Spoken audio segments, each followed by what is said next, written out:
Hoy día vamos a avanzar unos 5 minutos. Buenas tardes con todos. Dolor torácico, semiología, pericia. Te acercas a los diagnósticos sincrónicos.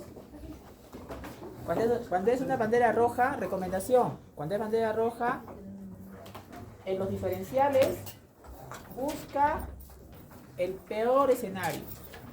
Busca la situación que sea más riesgosa para el paciente. Un ejemplo. Si el paciente tiene dolor torácico, lo último que pienso es que sea psicógeno. Lo primero que pienso es que sea un infarto. También les mencioné, dolor torácico súbito, intenso, 3 opciones. Infarto y miocardio, neumotórax o embolia pulmonar. Eso no quita que sea otro diferencial también riesgoso, pero recuerden que también nosotros trabajamos en varias estrategias diagnósticas. Son varias estrategias, ¿ya? Ustedes no deben marearse mucho, pero deberían tener varias estrategias para diagnosticar, ¿ya? Frecuencia, esto que les acabo de decir, ¿no? Si es bandera roja, busca el de peor riesgo, ¿de acuerdo? Y deben asociar a la fisiopatología, al fenotipo del dolor. Y todavía sigue siendo vigente el fenotipo llamado dolor torácico visceral, somático, neuropático, irradiado y psicógeno.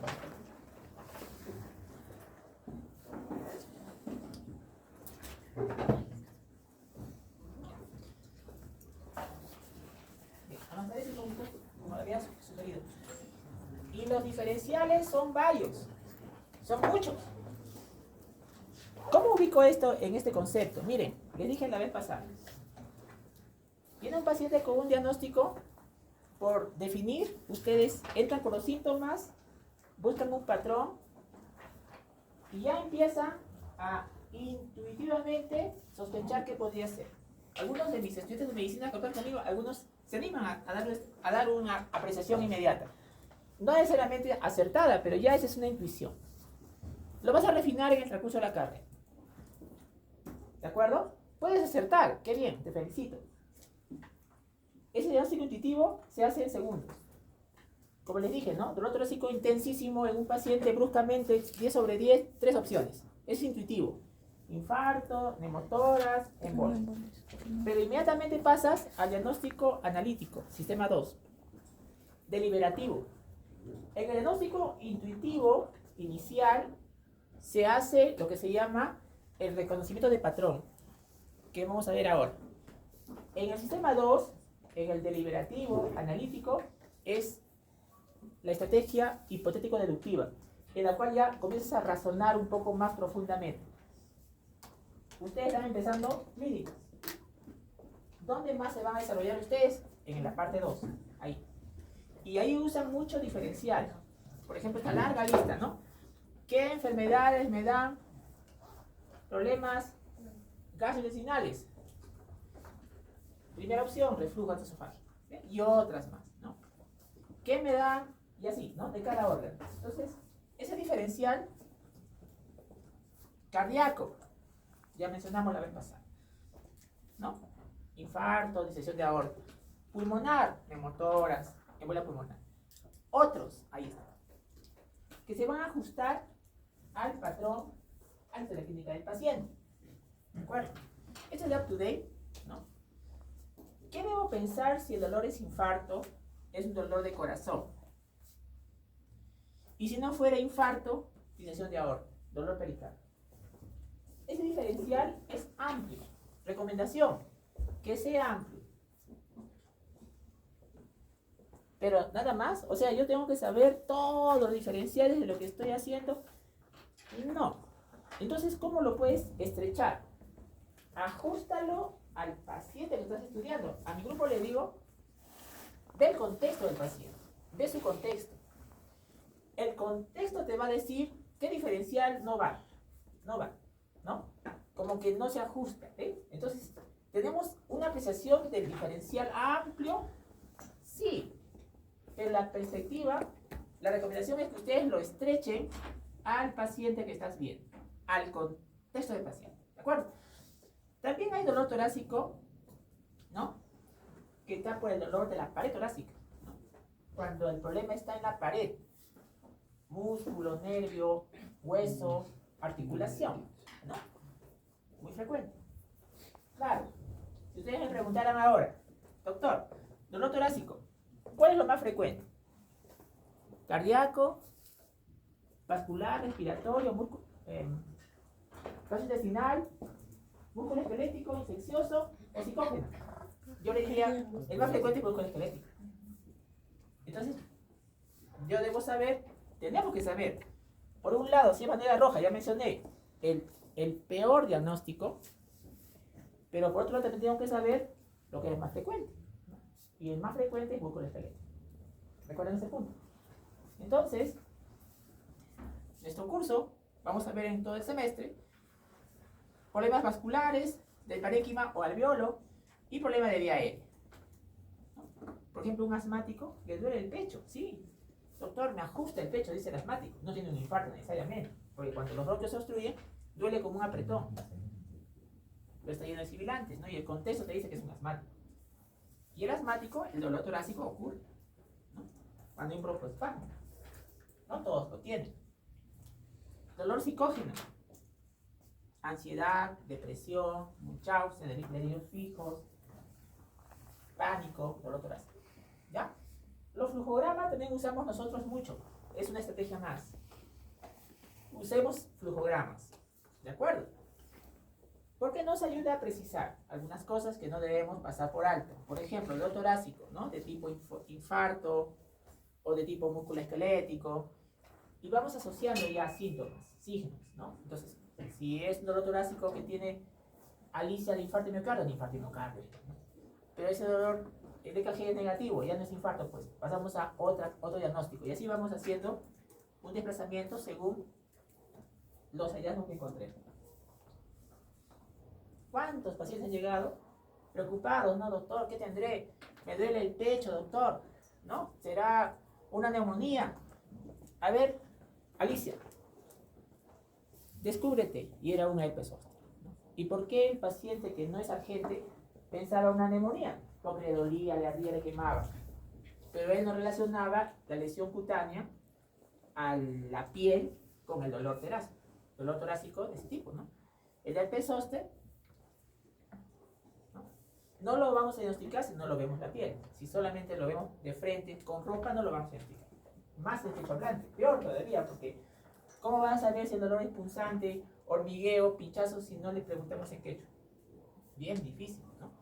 Pero el herpes zóster está al alcance de nuestro diagnóstico de inspección, ¿ya? Entonces, tengan presente estos puntos importantes cuando es bandera roja. Claro.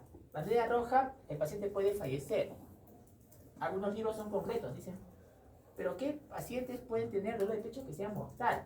Insisto, disección de aorta, ¿no? Dolor que lo priva al paciente, que le genera síncope. La vez pasada mencionamos. Infarto de miocardio, ya les mencioné Alicia. Embolia pulmonar, nuestro curso, ¿no? La actividad clásica que les mencioné. Primero dolor torácico, disnea y luego hemoptisis. Ruptura esofágica, ¿no? Ruptura esofágica espontánea o por un procedimiento invasivo como una endoscopía, ¿no? Refieren de que la endoscopía, bueno, estas son las estadísticas frías. ¿A ustedes les gusta la estadística? Ahí va. Por cada 1000 endoscopías se espera una perforación esofágica por una endoscopía digestiva alta hecha. Por cada 1000. Obviamente que eso no va a ocurrir, ¿no? Pero esa es la estadística, ¿no? Por cada 1000 endoscopías puede haber una perforación esofágica, ¿no? Entonces, tened presente estos puntos, ¿no? Estas estadísticas en cuanto a frecuencia, ¿no? Mayormente músculo esquelético, les mencioné, up to date. No olvidar ese punto. ¿Ya? ¿Cómo es el dolor torácico de un infarto? Por Alicia.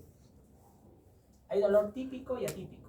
El dolor torácico de infarto y miocardio típico, ya les mencioné la vez pasada, dolor torácico intenso, opresivo, resto externario, sobre 10 irradiado al brazo izquierdo. También lo he mencionado, que se puede asociar a otros síntomas, ¿no? Trabajen también con factor de riesgo. Muy importante trabajar con factor de riesgo. Contexto. Vas a pensar mejor en un infarto de miocardio en un paciente fumador, obeso, sedentario, hipertenso, diabético, dislipidémico. Contexto. ¿No? Pero también le da infarto de miocardio a un paciente que no tiene nada de ello. Entonces, el factor de riesgo, sepamos emplearlo en el diagnóstico. Nos aproxima. Trabajemos con factor de riesgo. ¿Ya? Las características del dolor, ¿no? Músculo esquelético, por ejemplo, duración variable, superficial, posicional, con la posición mejora o empeora el dolor, y cuando le tocas en el lugar donde dice que le duele más, ¿no? Se llama sensibilidad local, también llamado punto trigger o punto gatillo, ¿no? Ahora, dolor torácico, en punta de costado, o dolor torácico pleurítico, cuidado ahí. El dolor torácico pleurítico es el nombre, pero no significa que solo atañe a pleura. Puede ser un dolor torácico pleurítico, pero por un problema de conexión exudativa que no afecta a la pleura. O un dolor torácico pleurítico, así se llama, pues, en punta de costado, y es por pericarditis, ¿no? O es por una lesión de la pared torácica, ¿no? O es por una neoplasia, ¿no? O es por una embolia pulmonar. Entonces tengan cuidado con este término, ¿no? Pleurítico. No significa que solamente la pleura está afectada cuando se dice como se dice, ¿no? Sino es un término general. Por eso yo prefiero decir punta de costado, para que no se confunda, ¿no? Bueno, claro, si el dolor torácico es por un problema gastrointestinal, reflujo esofágico es lo más frecuente, el famoso pirosis, ¿no? Bien, ¿cómo es el dolor torácico musculoesquelético? Es localizado, aumenta con el movimiento, con la respiración, hay un sobreesfuerzo o una distensión o un golpe previo a veces, ¿no? Y hay unas, lo más importante, tocar el lugar donde le duele. Va a encontrar haces musculares más contraídos en el lugar doloroso y van a tocar lo que le duele, ¿no? Se llama sensibilidad local. Hay una serie de síndromes de tórax doloroso, de la pared torácica dolorosa. Recuerden, de todos ellos, el síndrome de Tietze, ¿no? Que es la osteocondritis costal. ¿Qué es eso? Dolor torácico, inflamación, ojo, del hueso y de articulación de la costilla. Pero ¿acaso el señor es médico o la señorita es doctora? Ellos inmediatamente, si les duele el precordio, inmediatamente dicen, el corazón me duele. Y vienen con mucha ansiedad, con mucha preocupación a nosotros, ¿no? Y nosotros debemos evaluar, hacer IPA, hacer alicia del dolor torácico. Son personas jóvenes o de mediana edad, no hay diferencia en género, y refieren que le duele el precordio, ¿no? Uno le examina y encuentra dolor a la palpación en el lugar donde le molesta, ¿no? Y concluimos que es un síndrome de Tietze. ¿Qué es síndrome de Tietze? Osteocondritis costal, ¿de acuerdo? Pero obviamente el paciente viene con otras posibilidades, ¿no? Por la ubicación del dolor. Bueno, también existe dolor en la pared torácica en enfermedades reumáticas. Las enfermedades reumáticas, recuerden, lupus, reumatoidea, puede generar dolor a nivel de la parte osteomioarticular, ¿no? No es raro que lo tenga. También tenemos up to date, ¿no? Que valorar la parte de la dorsal baja, ¿no? El test de Schober, la prueba de Schober es para valorar el movimiento de la columna lumbar, ¿no? Se marca con un lapicero y luego al paciente se le hace tocar con sus dedos de sus manos, los dedos de sus pies, y estos límites con un lapicero pues deben aumentar, obviamente. Eso habla de la movilidad de la columna lumbar, ¿no? Cuando esto no ocurre, podemos hablar de un problema a nivel de los vértebras lumbares, ¿no? Desde hecho, esto también es frecuente, se llama fibromialgia. La fibromialgia afecta a mujeres de edad media. Reconózcanla que esto es frecuente. Esas personas vienen y es habitual escuchar, doctor, no sé por qué razón en estos últimos días me duele todo el cuerpo, ¿no? Entonces ustedes recuerdan up to date esta clase, esta plantilla, y en estos puntos, por la parte de delante y por la parte de atrás, con sus guantes le tocan. Son puntos de sensibilidad dolorosa. Si tiene más de 11 puntos dolorosos a la presión, de 18 puntos totales, podríamos decir clínicamente, objetivamente, que se trata de una fibromialgia en este contexto. Vean ustedes, miren ustedes, patrón, género femenino, edad media. ¿Cómo viene? Le duele todo en los últimos días. Hay componente emocional, ¿Cómo llegas al diagnóstico? Haces todo lo que estás estudiando, pero usas objetivamente esta plantilla. 11 puntos o más dolorosos, plantea con propiedad, podría tratarse de una fibromialgia. Bueno, musculoesquelético, maniobras, la más importante, sencilla local. Pero también otras maniobras que recomiendan, a veces lo hacemos, están up to date, que es la maniobra del cacareo, la maniobra del brazo horizontal y la maniobra de la conexión, ¿no? Que es para poder mover el tórax y ver si tiene dolor torácico musculoesquelético. De esta manera. Y suma al dolor torácico musculoesquelético. Claro, si fuera psiquiátrico, dentro de ello frecuentemente vemos pánico, ¿no? Pánico es, de pronto el paciente siente un miedo y eso va comenzando a generarle mayor malestar y tiene el mayor intensidad del malestar hasta los 10 minutos. Pico. Y de ahí baja las marcas. Y en toda esa situación que viene, hay molestias cardiopulmonares y entre ellas hay el dolor de pecho más. Y otras molestias más, ¿no? Pero ojo, tiene su lugar y tiene en el contexto de un dolor torácico, sabemos dónde está dolor psicógeno, ¿de acuerdo? Entonces ustedes van viendo en Alicia, van viendo al paciente, de repente no tiene nada orgánico y quedan con esto. Entonces, el dolor torácico, en punta de costado, les he mencionado, o también llamado pleurítico, no solamente atañe a pleura, se puede encontrar en congestión exudativa embolia pulmonar, dolor torácico por una pleura inflamada o en un neumotórax, ¿de acuerdo? Las neuralgias también recordar, la neuralgia ocurre por daño del nervio, que puede ser por este virus llamado herpes zóster, pero también puede haber neuralgia por otras razones, ¿no? Traumáticas, etc. Recuerden que neuralgia, el dolor neuropático es por irritación o daño del nervio. Y hay disestesias o parestesias, como disestesias, pinchazos, hormigueos, que puede ocurrir, ¿no?